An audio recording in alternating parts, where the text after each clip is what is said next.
Is The Last Jedi good? That has been the question on Star Wars fans' lips since December of 2017. Although the original trilogy is universally loved, too loved in my opinion, and the prequel trilogy, while once hated, seems to has regained some of its reputation recently. This movie and the sequel trilogy, really in general, has this fan base pretty divided, split right down the middle. The Last Jedi, in particular, though, has either a best Star Wars movie title or a this movie is god awful and needs to be decanonized mentality for the most part. Now, I remember watching this movie in theater, as it really wasn't that long ago, but I really only saw it, I think, one other time after that, so I'll be able to go into this with a pretty fresh perspective, being 4 or 5 years removed from it, and give my honest opinion as a movie critic and fan, and not just the avid Star Wars fan that I am as well. So, with that being said, let's get to that crawl. As usual, the slow crawling pan of annoying text moves across the screen as we see an interesting line that says the First Order reigns. I'm already doing a head tilt here, as I was pretty sure they blew up the entire planet that they were based on at the end of the last movie, so I'm very interested to see how Snoke's minions have still managed to take over what's left of the galaxy. Another thing to note here is that we're still following the original trilogy extremely closely by having the second movie opening with the escape from a rebel base, so not a lot of points for creativity so far. General Hux makes his first appearance as the super bad guy of the movie, but is quickly undercut by your mom jokes. I have a hard time believing that if Leia would have dropped a your mom joke on Tarkin whenever he was about to blow up Alderaan, that it would have had the same impact. But maybe it's just a sign of the times that comedy's changing. Anyway, I wish that Hux would have responded more calm, cool, collected to this instead of kind of flustered in the way he did, because it would have been a good scene, I think, if that would have happened. Either way, it was kind of funny, but luckily what follows is what I think is one of the best space battle scenes in all Star Wars. The part of the battle with the slow-moving bombers was a stupid hill for a lot of people to die on, I feel like. It was a big thing for a lot of people when the movie first came out, and I never really understood it. I don't think anybody's really ever been really upset about how blaster rifles and lightsabers work in the Star Wars universe, so how, in particular, these bombers push the bombs out of their ship with non-gravity seems just really dumb. It's a really dumb argument. So what's important to the scene is that the space battle is incredible. It looks great. It sounds great. And the battle plan works. Poe actually manages to take down a fleet-destroying ship, as he calls it. And that seems like a major win to me, especially in the escape from the rebel base.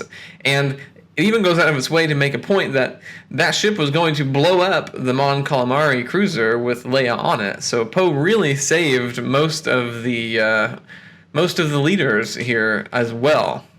Finn's grievous injuries from the previous movie seem to be a non-factor as he manages to crawl out of his bacta suit just fine. That's a pretty normal thing in Star Wars, so no big bones about that one, honestly. The number of limbs and burns that have managed to be survived in Star Wars is pretty well known, so we'll just move on from that one. But he doesn't just run around and scream Rey for a little bit, and no one really seems to care about him, and except Poe. I guess maybe Rey and Poe are the only people in the world that care about Finn, so I'm interested to see how their relationships continue to develop in this movie.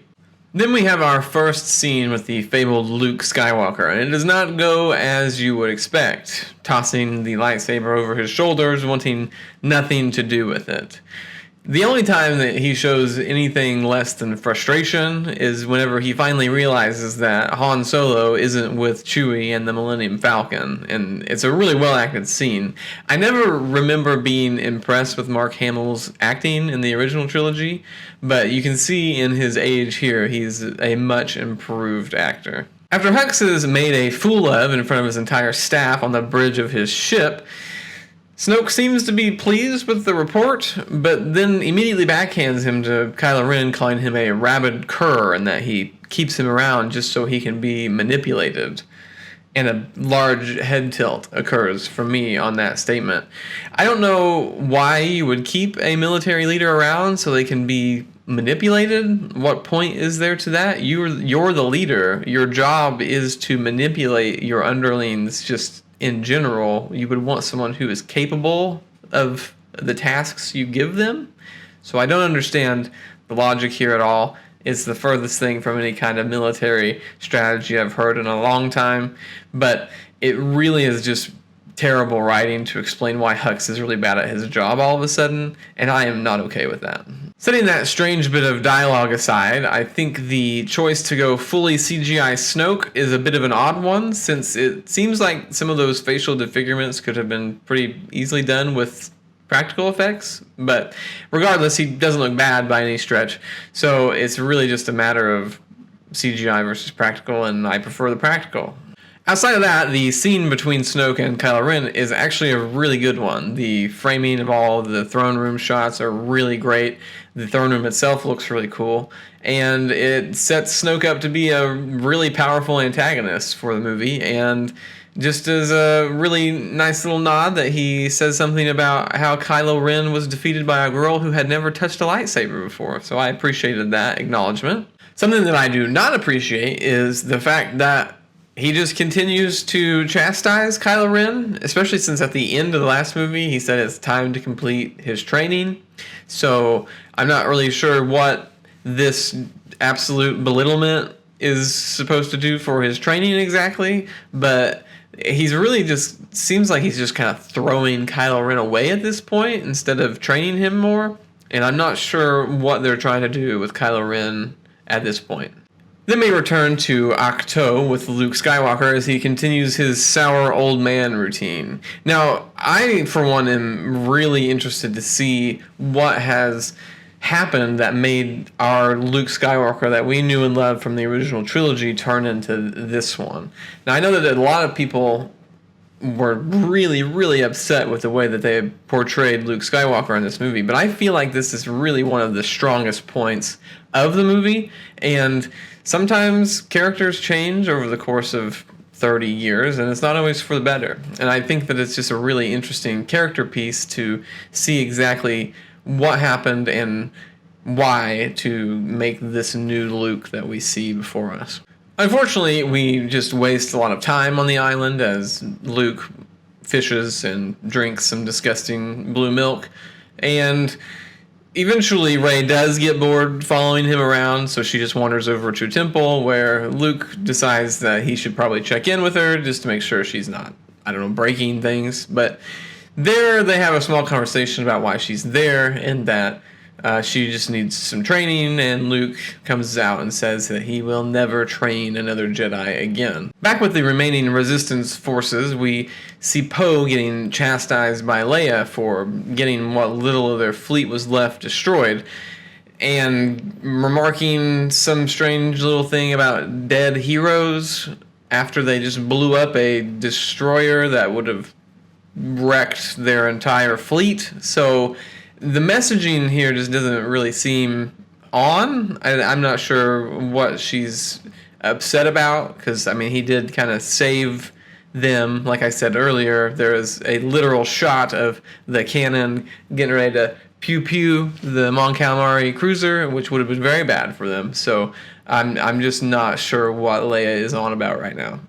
Ultimately, it does not matter, because the First Order was somehow able to track them through hyperspace, and we get another great space battle with the First Order ships firing at the Mon Calamari cruiser, and the little bloops of the energy shield going off. Looks and sounds awesome, and so far I'm getting some pretty awesome Episode 1 sound vibes from The Last Jedi, and I'm pretty into this movie right now.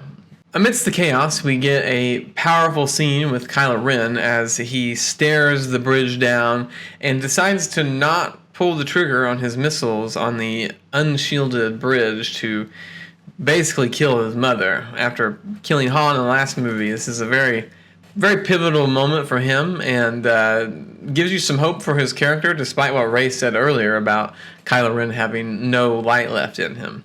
But it doesn't matter, because the fighters that are on his flanks pull the trigger anyway and blow up the bridge and kill Leia along with the rest of the Resistance leadership. So, ouch. And then another head tilt moment. They have the unshielded bridge ready for absolute pummeling, and General Hux calls Kylo Ren and tells him to back off because they are, quote, out of range of their shots. That does not compute. If Poe is smart enough to know that they should sacrifice some bombers and fighters to take out a dreadnought that can wipe out an entire fleet, why would the bad guys think twice about throwing literally every fighter and stormtrooper they have at that unshielded bridge at that point? This is just another example of terrible writing that kind of puts them in this weird box of, like, we don't want the movie to end, but this is so clearly a bad thing that we have to come up with a terrible excuse to get them to not just blow the ship up right now. And it's really frustrating right now. So we're going to get through this, but so far, not a great start on the writing for some of the consistency of the storytelling right now. But we aren't done yet. Something crazy happens immediately afterward, as Leia uses a godlike display of force powers to pull herself back into the ship that is moving, it has been noted, very quickly through space right now, and is totally fine. Setting aside the fact that she would have had to survive in the vacuum of space for, I don't know, at least a couple minutes, you would think. How did she survive the direct hit to the bridge? And she's like totally fine. She's like not cut up. She goes into a coma or whatever, but like she's fine. It doesn't make any sense. And I hated this when I watched it in theaters, but watching it here again, it kind of just makes me very interested in Leia as a character and how she has these force powers. And I'm really excited to see more of how she got those force powers and how she would be involved in things moving forward. Unfortunately, I know that does not happen, which makes this even more puzzling, and we never really get any explanation or more from Leia and her force powers. So just a really big missed opportunity, and just not a great scene here, I don't think. After Chewie fights off some porgs, Luke sneaks back onto the Millennium Falcon, and we get to be with him in his moment of lamenting the loss of Han Solo. It's a bit of a cop-out that we didn't get to do that in the moment whenever he first realized that Han was dead, as it just kind of did a hard cut away, which was a little sad for me. But we do get to experience that a little bit here, and he gets to reunite with R2-D2, and it's R2 that plays a nice nostalgic clip of Leia asking Ben for help that really convinces Luke to give Rey a shot. The remaining Resistance members try to figure out what their hierarchy is after the bridge was destroyed with most of their leaders on it, and it falls to an Admiral Holdo. She gives a pretty good speech in the face of utter destruction, and seems like a good leader. But that quickly changes whenever Poe asks her what the plan is. He's met with an inexplicable amount of hostility, and I do not understand it at all. She's framed almost like a bad guy, and it's even punctuated with a bit of ominous music as the scene cuts. So I don't know what to think of Admiral Holdo after this one scene. Finn, true to his character, is only concerned about Rey and attempts to abandon ship to get to her to save her from returning to this doomed convoy. However, he is rudely interrupted by Rose, who is quickly able to snuff out his plan. In the process, they discuss hyperspace travel and figure out a way to actually break the tracking device on the First Order ship. They somehow have an entire blueprint of the First Order capital ship so that's convenient. But they know exactly how to get there and where to go to disable this tracker. They just need someone who can get them in. So they have a super strange Skype call with Maz for some reason, and she's shooting at things and actually makes a pretty funny sexual innuendo joke, but points them in the direction of Canto Bight to a master hacker that could get them in. And Rose and Finn decide to go off on their own because they don't think that Admiral Holdo will agree with the plan. That seems pretty bad planning to me. I think that support from your leadership would have been important in this plan and could have made all the difference. And if she didn't approve of the plan, then you mutiny and you do it anyway, which they do later. So why not just get them involved now? Speaking of strange Skype calls, we get a weird Force connection between Rey and Kylo Ren, and I think is a very interesting point to the story, and there's this little bit of foreshadowing that I never caught before. You're not doing this. The effort would kill you. It's a very tense scene, and it's here that I realize that Rey has had like 7 speaking lines in the movie right now, and here she gets some more, and it makes some sense why. All of her lines are pretty flat and emotionless, but in speaking with Luke, she is oddly thinking that they won't be able to beat Kylo Ren without Luke, which is strange because she's already beat Kylo Ren without any training, so I'm not sure why she's scared of Kylo Ren. But there is this scene that genuinely makes me laugh every time I see it. So. You feel it? Yes, I feel it. That's the Force. Really? Wow, it must be really strong Oh, with I've you. never felt any... Ow! She then does reach out with the Force and does it in the worst way. She feels the light and the dark and goes immediately to the dark and doesn't resist at all, which terrifies Luke, and rightfully so, because knowing ahead of time what he has been through with Kylo Ren, there's really no reason why he would want to train her. And I am fully on board with this dark Luke, and I just think that it's, again, one of the strongest points of the movie, and it makes perfect sense. So why people are so bent out of shape about this new Luke is beyond me. This is enough to put Rey over the edge and say, okay, I'm done with this Luke guy, he really sucks. So she gets back on the Millennium Falcon and tries to leave, but is interrupted by another Force connection with Kylo Ren. This one's not really that important, except he sprinkles a little doubt on Luke's story of what he told with Kylo Ren, and also just there's some water on Kylo Ren's hand, so there's at least some physical manifestation between their Force connection, which is weird. They're cool. They're interesting. I'm looking forward to seeing more about these connections. Then we visit the lovely gambling town of Canto Bight, and we get a classic Star Wars bar scene filled with humans and CGI aliens, which was a bit disappointing, but the CGI is very good to the point where sometimes I can't tell if they're actually practical or CGI, so that's pretty solid. The CGI and visual effects in this movie have been spot on, so well done there. Also, we have this Colonel Sanders accented alien, which seems a little bit off to me, but I told those two, I said, this is a public beach, we can't park that shuttle here.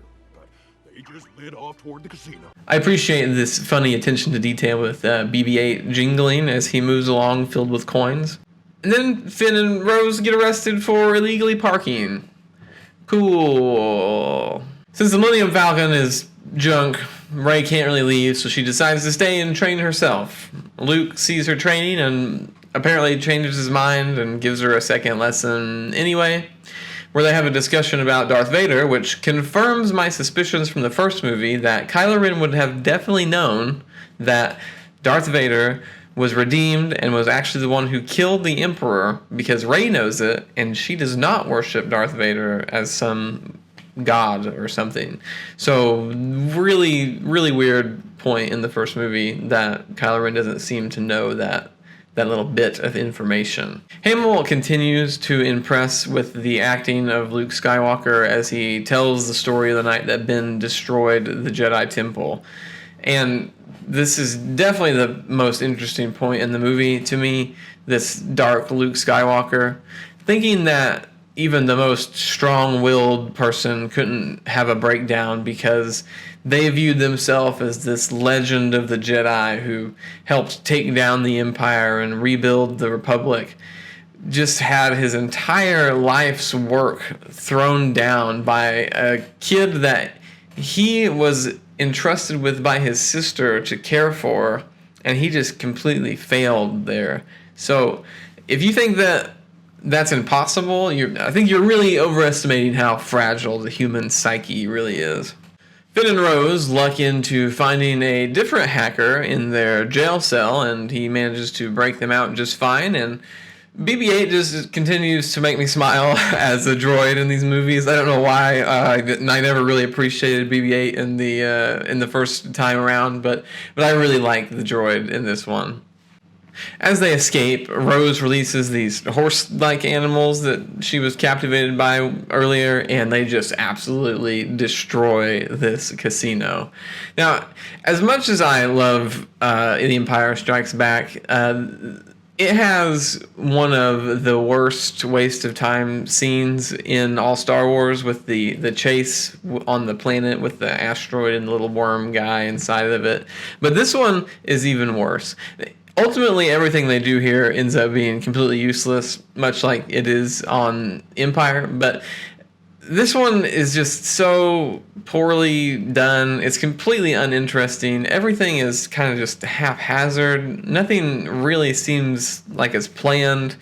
And then at the end, they just throw in some of the most puzzling lines where they're like, "Oh, it was worth it to burn down that casino."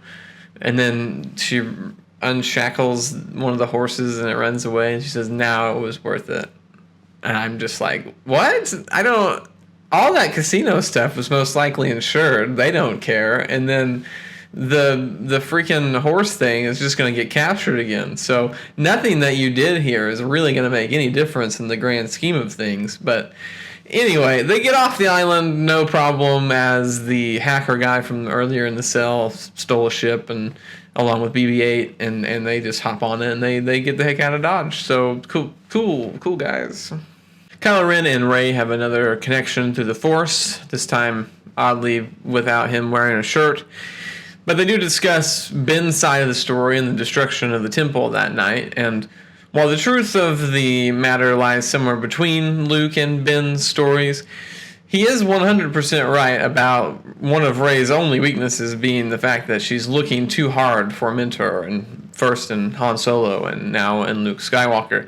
And I always thought this was a bit of a strange message to give to what is probably targeted at more of a younger audience. I think everybody needs a mentor in their life and a support system around them for when things go badly. And it's just a kind of a dangerous message to supply to what is most likely younger people. So it's the only reason why humans have made it as far as they have. So going against that advice now seems kind of odd, and in a Star Wars movie at that, which has typically always been about, you know, your friends making you better and stronger together. So it seemed very counterintuitive, but it is coming from Kylo Ren, so maybe there's some negativity associated with that advice there. So I don't know. Regardless, it does seem that these connections are kind of making Rey and Kylo Ren more connected. They have another connection shortly after where they kind of talk about some of these misconceptions that they have with each other and the Force and the First Order and everything. And those little sprinklings of maybe the fact that they could team up or get together in some way here is a pretty exciting one, and I'm pretty interested to see where that goes. The sequence is ended with a fight scene between Luke and Rey as he walks in on the two of them having their Force chat. The building explodes, and Luke just wants her to leave. He just wants her to leave, but she won't, and she comes at him, so he defends himself, and he actually makes her look like a child. He defends himself really easily, gives her a couple swats, and really has his way until she gets mad and pulls a lightsaber on him, and being terrified of being chopped in half, falls over backwards. I've seen people say that like Luke lost this fight, but It's kind of like saying you lost a gunfight when you only had a stick. So it's not quite the same thing there. I think they did a really good job showing how adept Luke was in combat, and just, he just didn't want to use a lightsaber anymore because he's so done with anything that is Jedi oriented. So I thought this was a really powerful scene, and I really appreciated it. Afterward, Luke gives his full story of what happened that night with the Jedi Temple. And it's a sad one. And it's the same story why people hate this movie. Luke also hates this version of himself. Everyone was so mad about what they did to Luke Skywalker, but I think that people are missing the point here, that Luke also hates this version of himself. He hates that he had a moment of weakness and thought about killing his nephew in order to save everything that he had built, whenever that was so against who he was. And all it took was that one moment, and everything came crashing down around him, and that was enough to break him. What I don't understand is that why Luke saying this out loud to Rey doesn't make him have the realization that he has this kind of backwards. Luckily, Yoda comes along and literally has to bonk him on the head with his staff to get him to realize that he's not quite right. Also, cool little fact that Force Ghosts can call down lightning bolts now, so that'll be helpful in the future, I'm sure. It also makes me wonder where the frick has Yoda been for the last 10 years while Luke was off being a hermit on this island. If Yoda could have appeared at any time, why is he waiting until right now to come and set Luke straight? I feel like the writers just totally forgot that Force Ghosts were a thing for a while, and this is what we got with it. So that's a little sad, I guess. I am very glad to see Puppet Yoda, though. He looks very nice. Good job on that one.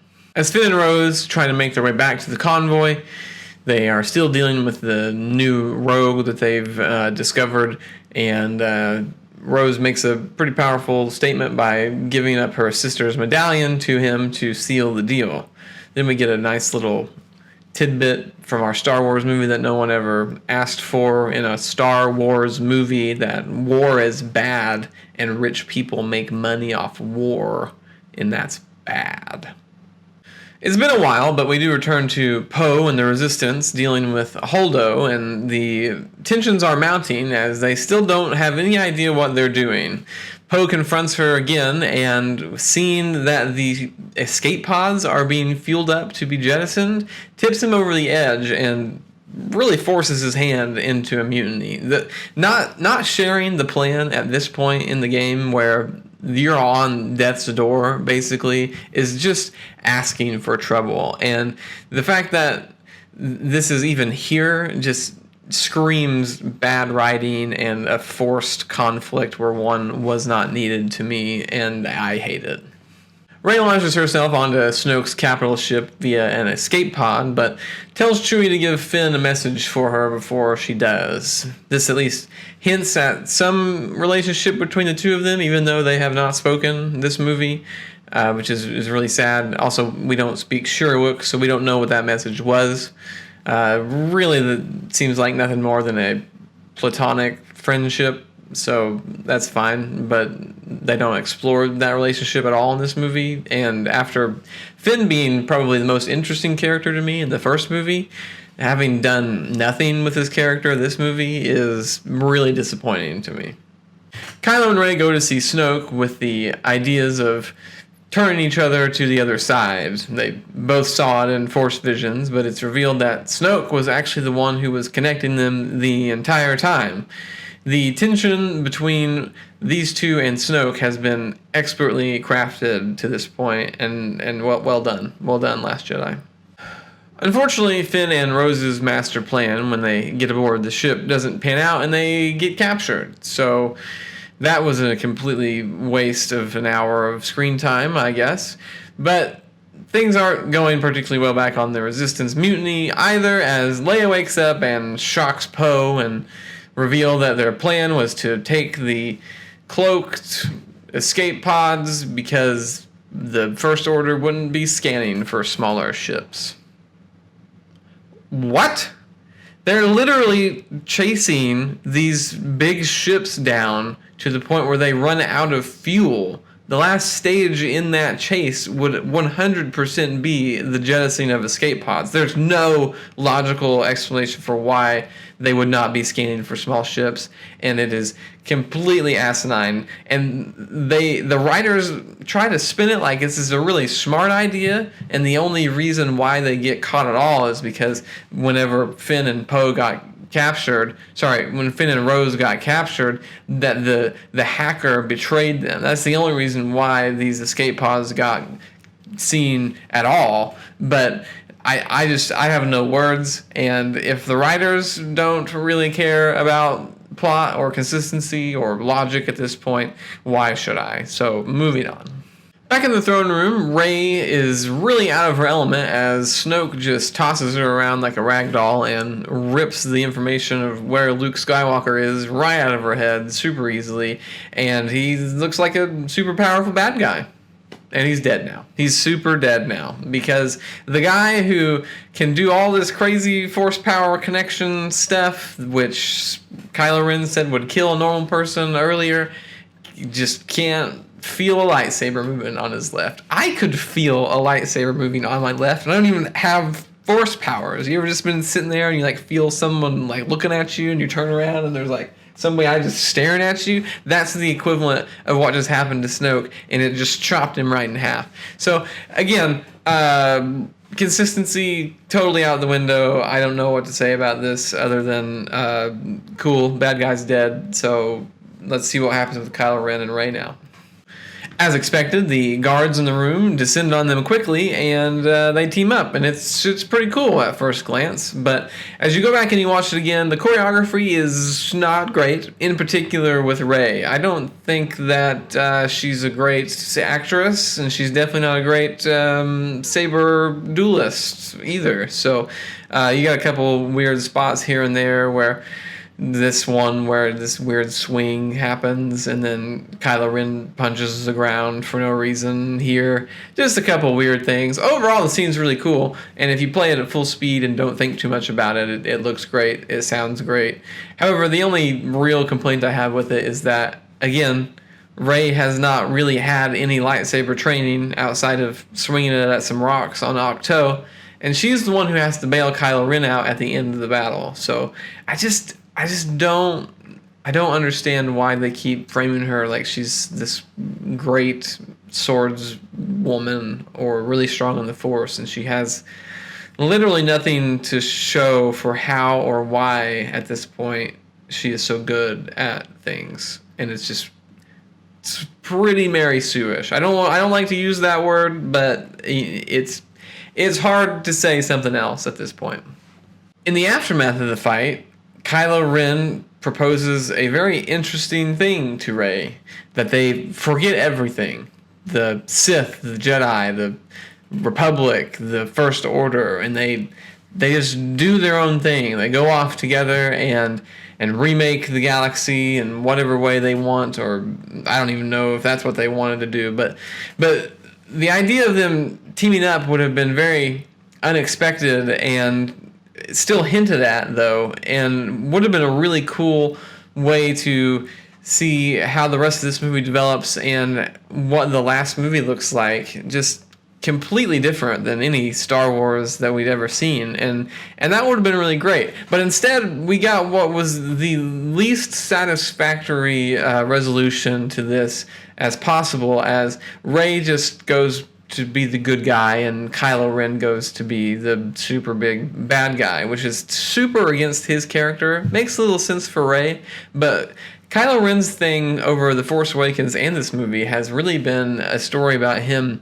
fighting the pull of the light, not the darkness. There's been no hints that Kylo Ren wanted to be the leader of the First Order or anything close to it. So this whole thing just feels really off.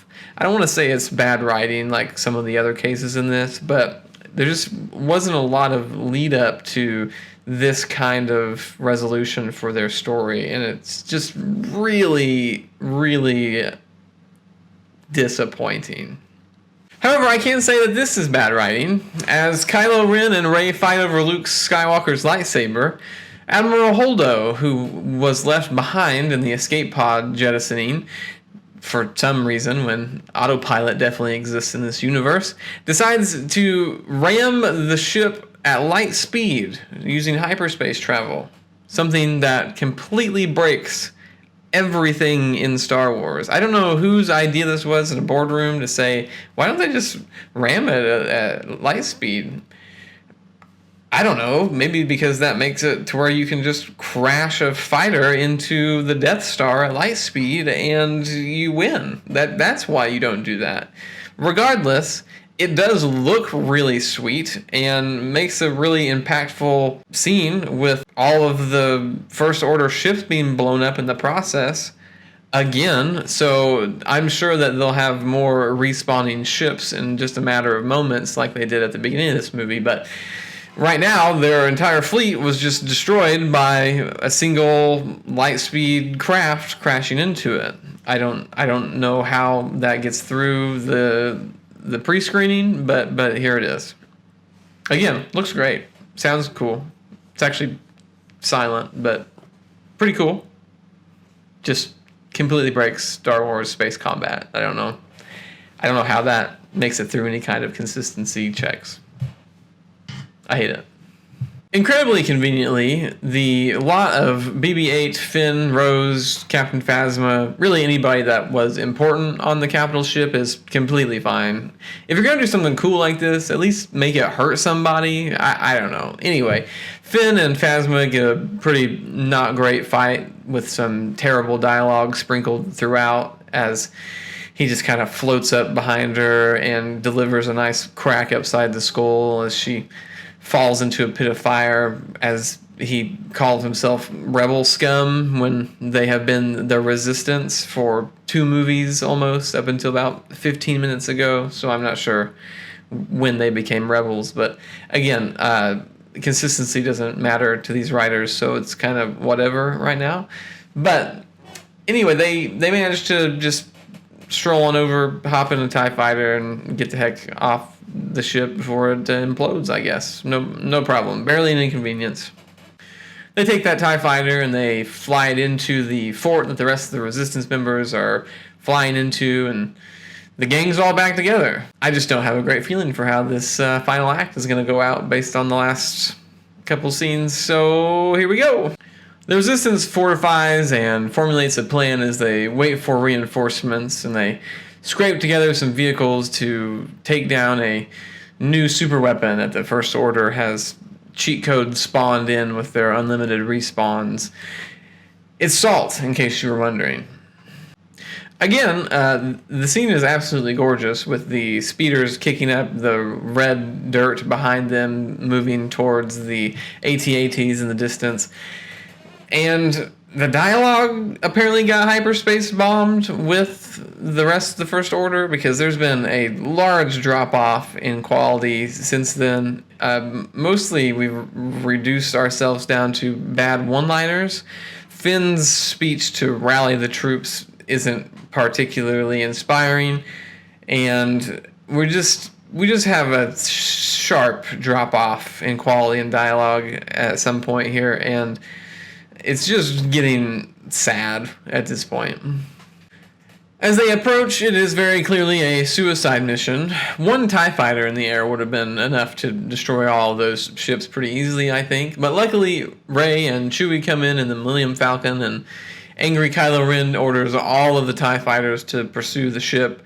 But that's still not enough, as halfway there, Poe calls off the attack, because charging a line of AT-ATs in some skiffs didn't work out. Who'd have thunk?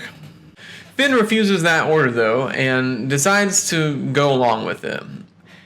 He buckles down and turns off his comm system, tightens his grip on his steering wheel as he delivers his final moments to ram the big weapon and blow it up.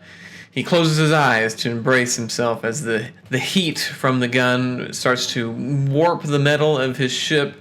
And then Rose Tico comes in from out of nowhere after already being called off and going away, somehow managed to catch up to him and ram him at a perpendicular angle to make him not hit the ship. So don't know how any of that makes sense, but that just happened. Setting aside the fact that that crash alone would have most likely killed both of them, they're now completely exposed in front of a line of AT-ATs that would almost certainly have just tilted those big guns down to the right and unloaded on them.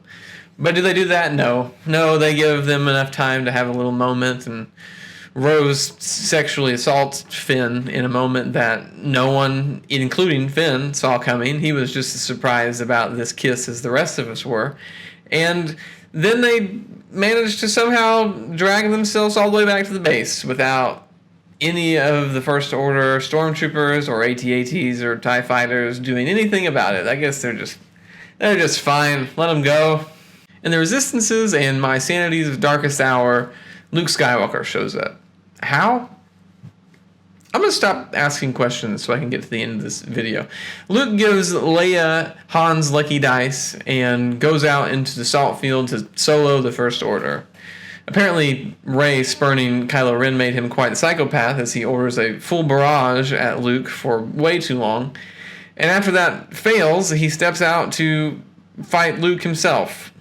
It would appear that the hope for Kylo Ren being saved that was pretty strong in the halfway point of the movie is completely gone at this point. Even from Luke himself, who is nothing but like spiteful and kind of angry a little bit at Kylo Ren here. I don't know why Yoda came back for Luke to not change his opinion on being able to save and be kind to Kylo Ren here. Makes no sense. There I go, asking questions and applying logic to this plotline again, though. That's my bad. The distraction allows the remaining Resistance forces inside the bunker to sneak out the back, following some crystal foxes as they find a little hole in some rocks that have fallen, but luckily Rey is there to lift them with the Force, who she has been told the Force is not about lifting rocks. Also a note that she's not actually done this before, and she lifts all these rocks, which seems much heftier than Yoda lifting the X-Wing out of the swamp, and she does it with like no stress at all. So that's fun. Back to the fight with Luke, it is revealed that he was never actually there. He just kind of force projected himself across the galaxy to that little bit of foreshadowing that I talked about earlier, where he says the connection would kill them. So Luke dies. Luke dies from force projection.